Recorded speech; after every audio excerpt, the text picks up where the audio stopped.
Assalamualaikum warahmatullahi wabarakatuh. Saya Agus Kamalia dari SDN 005 Muara Wahau. Saya hari ini ditemani oleh Ibu Bibiana. Beliau ini adalah guru agama Katolik di SDN 005 Muara Wahau.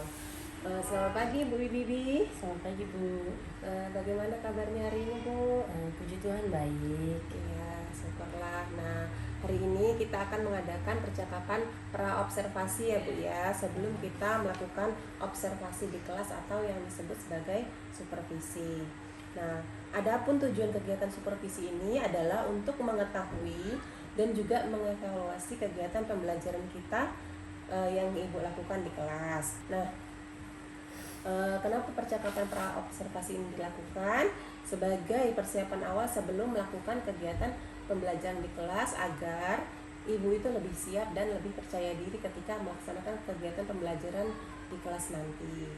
Nah, adapun di sini ada beberapa pertanyaan yang ingin saya sampaikan kepada Ibu. Nah, berkaitan dengan tujuan. Nah, tujuan pembelajaran yang akan Ibu lakukan di kelas itu apa sih? Di kelas nanti?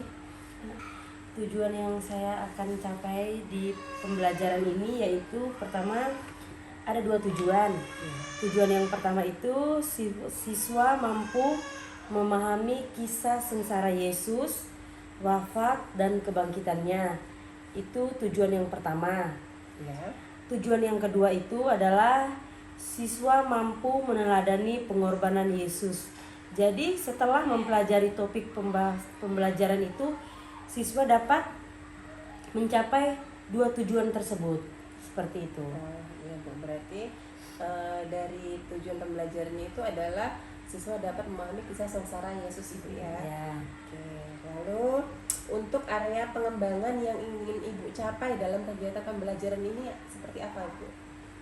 Kalau area pengembangan yang hendak saya capai di pembelajaran ini nih, dengan materi yang saya sampaikan kepada peserta didik itu mereka bisa memahami bahwa kisah sengsara yang dialami oleh Yesus Kristus itu bukan hanya sekedar seperti yang mereka alami dalam kehidupan mereka sehari-hari, tetapi mereka bisa mempraktekkan dalam kehidupan mereka, dalam keluarga, dan juga sesama mereka.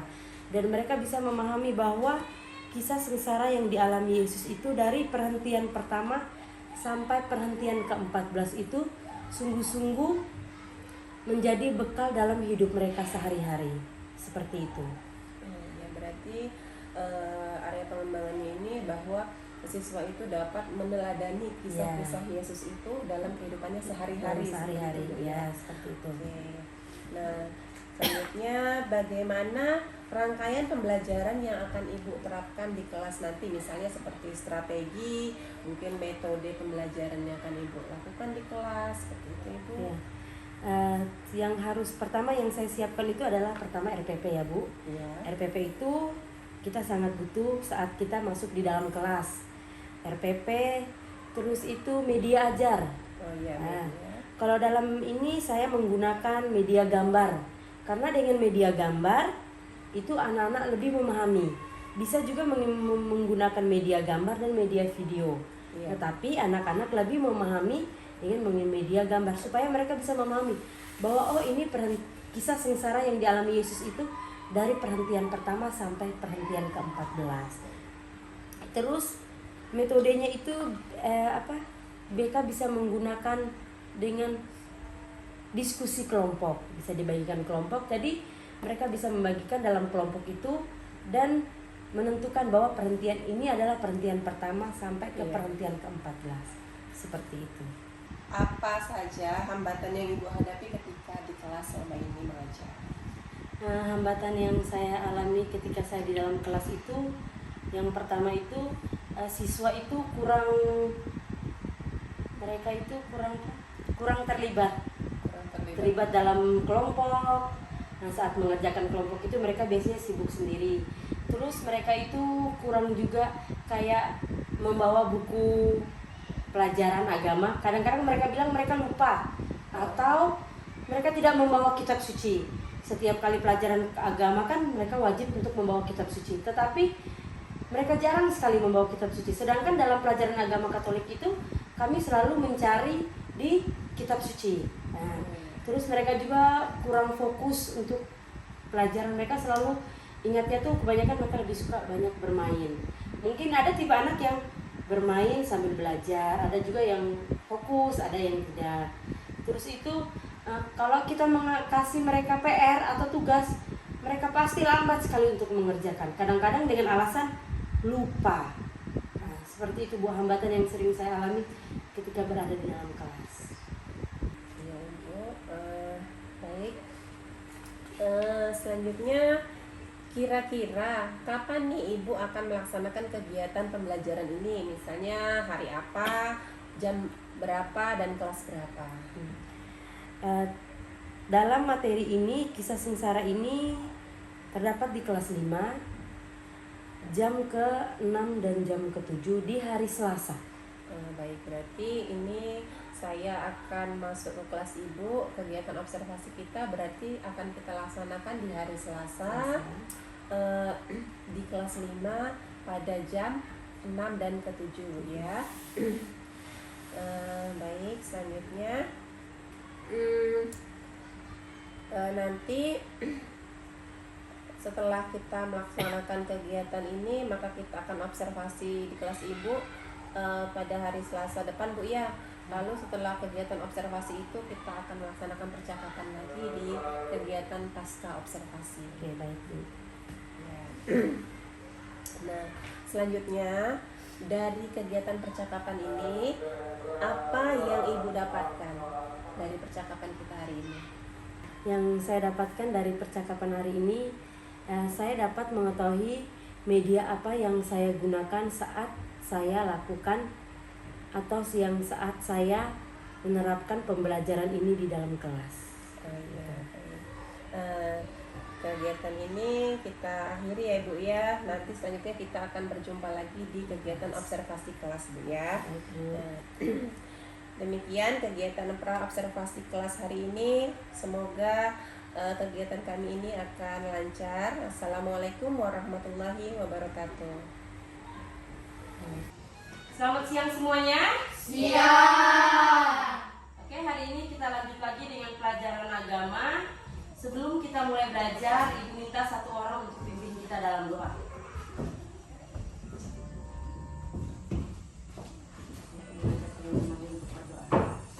Teman-teman, sebelum kita belajar, marilah kita berdoa.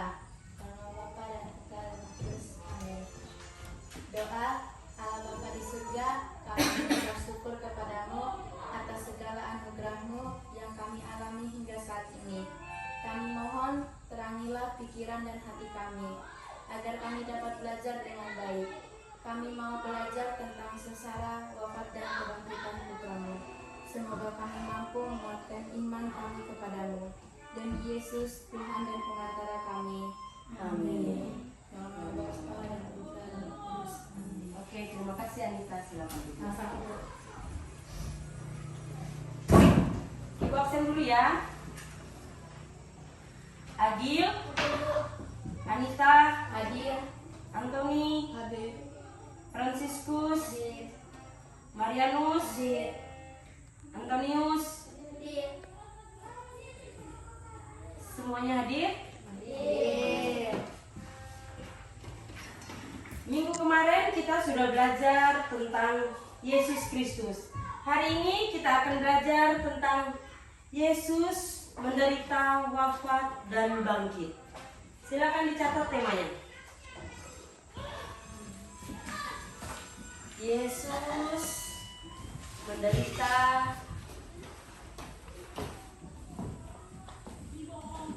wafat, dan bangkit. Ada dua tujuan yang harus kalian capai pada pembelajaran ini. Yang pertama adalah memahami kisah sengsara, wafat, dan bangkit. Yang kedua, meneladani pengorbanan Yesus. Pasti kalian sudah pernah mendengar tentang kisah sengsara, atau kalian pernah menonton di televisi, atau kalian pernah menonton di video, atau pernah pergi sembahyang. Dalam gereja Katolik itu ada yang dinamakan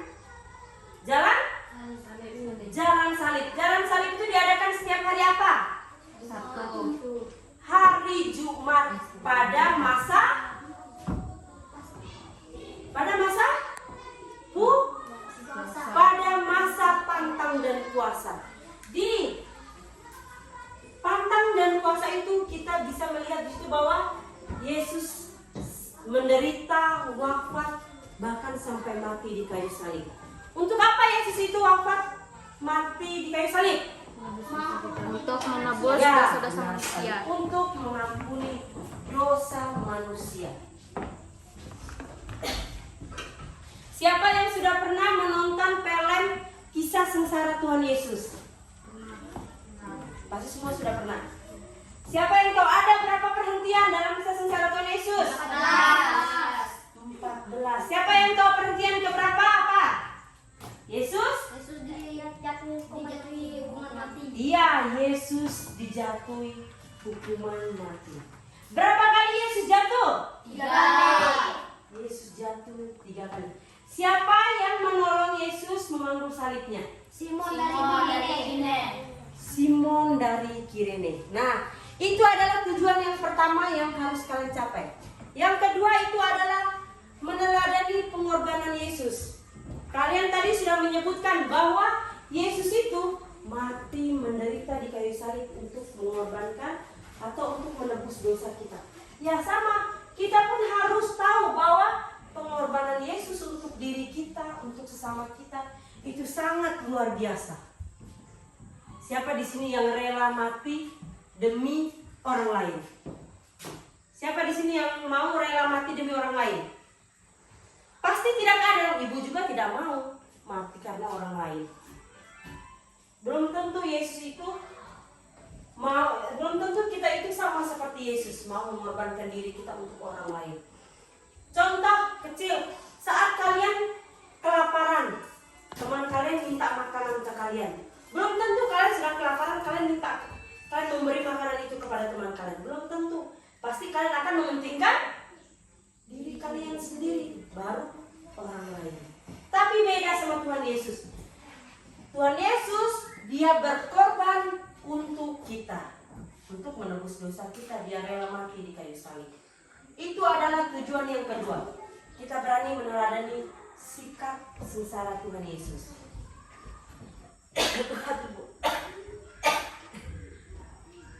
Mau kami lanjut ini ya? Apa bagi kelompok? Boleh langsung. Tadi kan ada bagi kelompok kan? Iya. Jadi kelompoknya nanti 3 orang ya. Nanti Anita pindah ke sini ya. Ya, Cherry yang pindah ke sini. Sudah.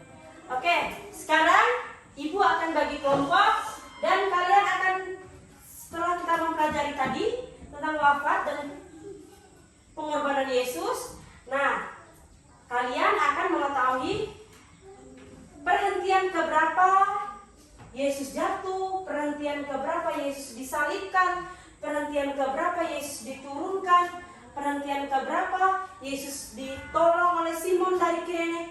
Kalian akan tahu. Sekarang Ibu minta bagi kelompok. Kelompoknya Ibu hitung ya. 1, 2, 3, 1, 2, 3 ya. Aska sama Cherry, pindah ke sini Cherry. Ayo Cherry, Anita pindah ke sini.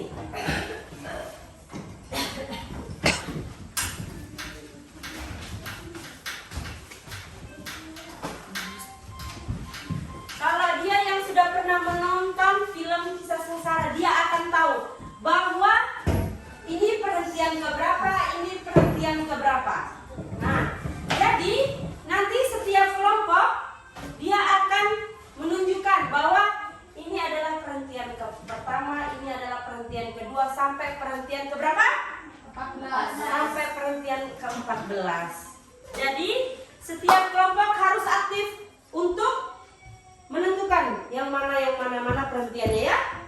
Jadi nanti kalau seandainya kelompok 1 Aska dia bilang contohnya dia salah di perhentian pertama, dia taruh di perhentian ke-3, berarti itu salah. Jadi kelompok 2 siap memberi koreksi.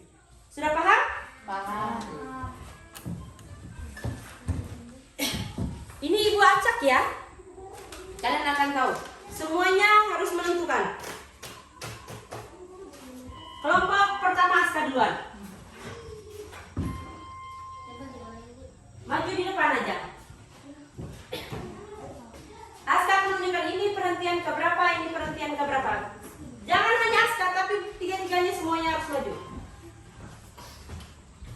Kasih ke ibu, mana perhentian pertama? Ayo, sama-sama. Ini perhentian keberapa? Pertama. Benar? Perhentian pertama tentang apa? Yesus jatuh hukuman mati. Yesus dijatuhi hukuman mati. Perhentian kedua?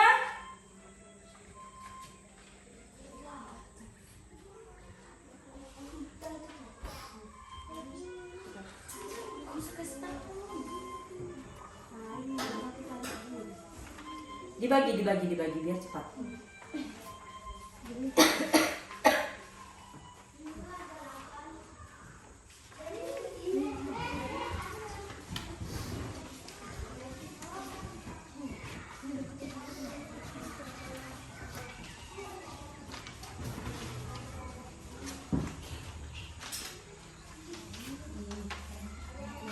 Ini perhentian keberapa?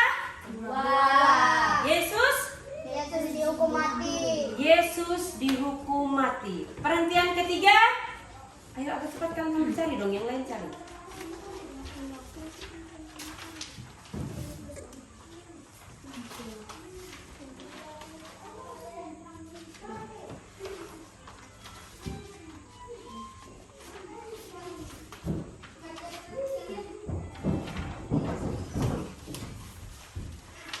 Perhentian yang ketiga? Yesus untuk pertama kalinya. Yesus jatuh untuk pertama kali. Perhentian yang keempat? Yesus berjumpa dengan ibunya. Oke, perhentian kelima? Yesus ditolong oleh Simon dari Kirene. Oke, perhentian yang keenam? Wajah Yesus diusap oleh Veronica. Perhentian yang ketujuh?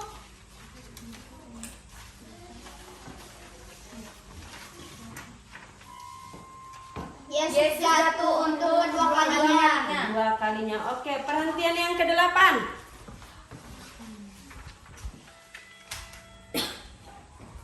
Yesus menghibur perempuan-perempuan untuk yang menangisinya. Oke, perhentian yang kesembilan? Yesus jatuh ketiga kalinya. Perhentian ke-10? Pakaian Yesus ditanggalkan. Pakaian Yesus ditanggalkan. Perhentian ke-11? Yesus disalibkan. Perhentian ke-12? Yesus wafat di salib. Perhentian ke-13? Yesus diturunkan dari salib. Perhentian yang ke-14? Yesus dimakamkan. Apakah semua yang gambar yang mereka tunjukkan, apakah itu benar? Benar. Sekarang tepuk tangan untuk kelompok 1.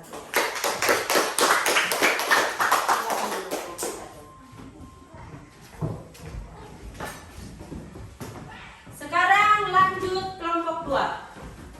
Harus dibagi ya, biar cepat.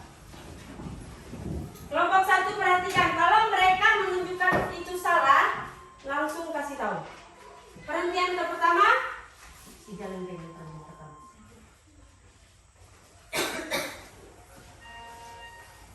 Mana perhentian pertama? Tunjukkan ke mereka biar mereka lihat.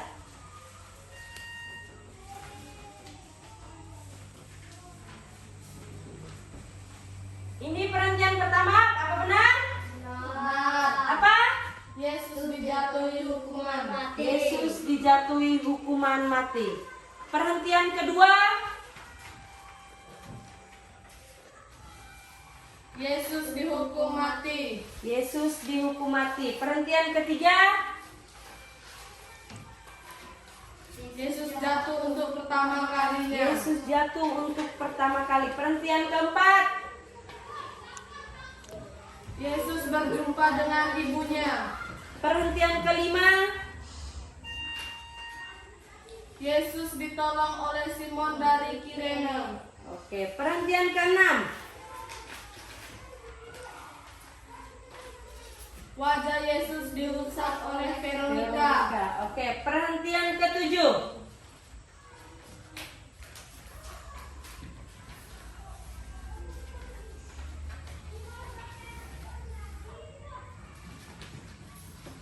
perhentian ketujuh. Yesus jatuh untuk kedua kalinya. Perhentian ke-8.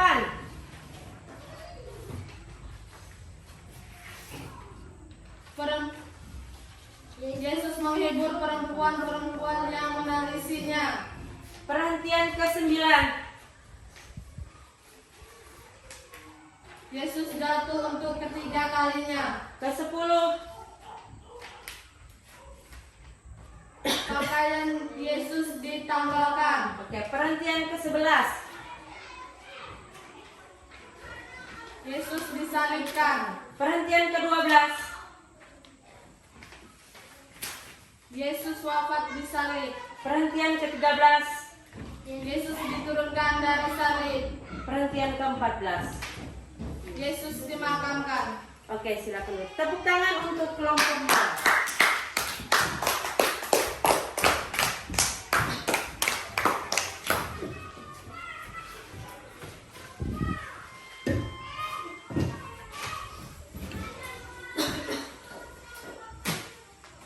Nah, kalian sudah tahu bahwa ada berapa perhentian?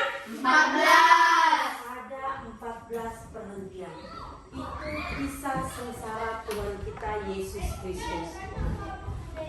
Kalau dalam masa prapaskah, itu kita sebut dengan masa penantian, masa puasa dan masa pantang. Jadi dalam gereja Katolik itu ada pantang dan puasa. Kita adakan itu 1 tahun sekali. Jadi di masa pantang dan puasa itu kita mengenal 3 tri hari suci. Dari hari apa? Kamis, Jumat, dan Sabtu. Jadi Kamis, Jumat, dan Sabtu. Jadi selama Yesus berpuasa itu selama berapa hari? 40 hari. 40 hari, 40 malam. Yesus puasa. Jadi kita diajarkan oleh Yesus untuk berpuasa selama 40 hari dan 40 malam. Oke, sekarang kalian buka buku halaman yang tadi di tadi. Nah, sekarang kalian kerjakan dari nomor 1 sampai nomor 6. Oke, sudah selesai? Sekarang kelompok kedua maju. Baca nomor soal nomor 1. Kerjakan. Maju semua. Ya, nanti baca. Soal nomor 1. Yang baca soal 1 orang. Yang menjawab 1 orang. Bagaimana proses penangkapan dan pengadilan Yesus? Para tua-tua iman berkumpul untuk membunuh Yesus. Oke, nomor 2. Sampai nomor berapa kalian? Oke, kerjakan nomor 2. Apa alasan para pemimpin agama Yahudi menangkap Yesus? Karena mereka diutus untuk menangkap Yesus. Oke, lanjut. Apa keputusan pengadilan terhadap Yesus? Mereka mengambil keputusan untuk membunuh Yesus. Bagaimana Yesus memaknai penderitaan dan wafatnya berdasarkan kisah perjamuan terakhir? Ia disiksa, dipukul, dan disuruh membawa kayu salib ke tebing dan dipaku tangannya di kayu salib. Bagaimana kisah kebangkitan Yesus? Yesus diturunkan di kayu salib, lalu dibawa oleh seseorang. Yesus dibawa ke sebuah goa, lalu menaruh mayat Yesus di situ. Pada beberapa hari kemudian ada seorang perempuan datang untuk melihat Yesus. Lalu mereka tidak melihat Yesus, mereka hanya melihat sebuah kain kafan. Lalu mereka pergi untuk menjumpai Petrus bahwa Yesus tidak ada. Lalu ada sebuah cahaya bahwa itu Yesus. Lalu mereka dibawa ke sebuah tebing, lalu mereka melihat Yesus. Lalu Yesus naik ke atas surga meninggalkan mereka semua. Oke, baik. Terima kasih. Tepuk tangan untuk mereka dulu. Silakan lanjut kelompok 1.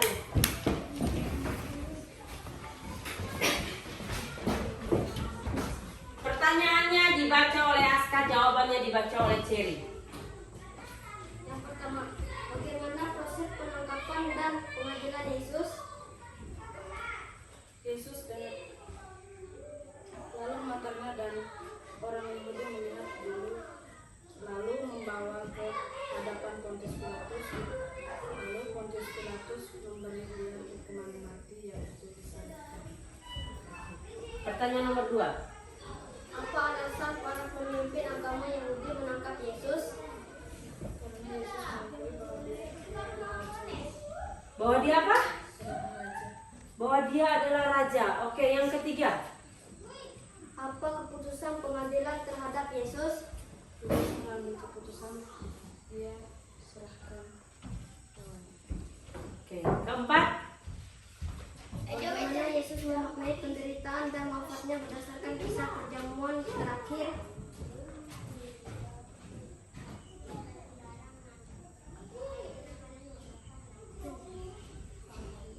Dia mengambil sebuah roti lalu memecahkannya dan dia mengambil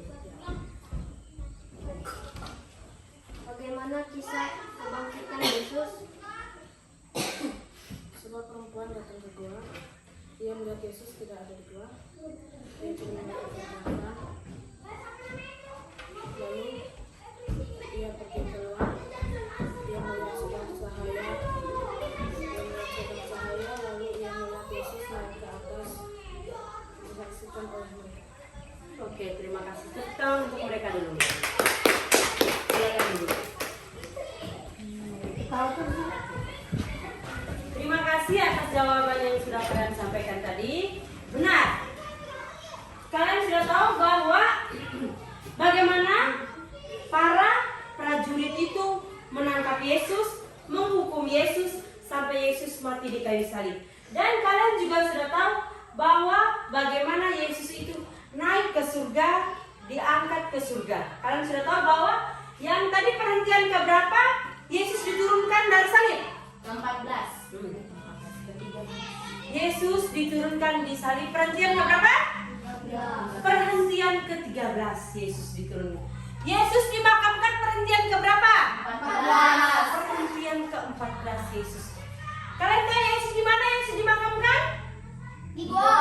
Di sebuah goa. Benar. Yesus di mana? Setelah Yesus diturunkan, Yesus dimasukkan ke dalam gua. Di gua itu tuh belum ada satu makam pun yang ditaruh di situ. Makam Yesus yang pertama ditaruh di situ. Setelah itu Yesus bangkit pagi-pagi sekali. Ada 2 wanita. Siapa namanya? Maria Magdalena. Dia datang, dia penasaran sama Yesus. Akhirnya dia datang ke sana. Dia melihat sudah hanya tinggal kain kafan. Ternyata Yesus sudah kemana? Sudah Yesus sudah bangkit. Yesus sudah naik ke atas. Nah, di situ kita percaya bahwa Yesus itu setelah dia mati, dia tidak meninggalkan kita, tetapi dia naik ke surga, dia mengangkat derajat kita semua. Oke, sudah paham? Paham. Pelajaran kita cukup sampai di sini. Hari ini kita selesai mempelajari tentang Yesus menderita, wafat, dan bangkit. Bu Agus tutupkah? Oke, Ibu akhiri. Selamat siang. Sebelum kita tutup, Ibu minta satu orang untuk bawa kita dalam doa lagi. Doa Salam Maria nih. Teman-teman, sebelum kita pulang, marilah kita berdoa. Jangan lupa kita Bapa kami yang ada di surga, dimuliakanlah namamu. Datanglah kerajaanmu, jadilah kehendak-mu di atas bumi seperti di dalam surga. Berilah kami rezeki pada hari ini, dan ampunilah kesalahan kami, seperti kami mengampuni yang bersalah kepada kami. Dan janganlah masukkan kami ke dalam pencobaan, tetapi bebaskanlah kami dari yang jahat. Amin. Salam Maria, penuh rahmat, Tuhan sertamu. Terpujilah engkau di antara wanita, dan terpujilah buah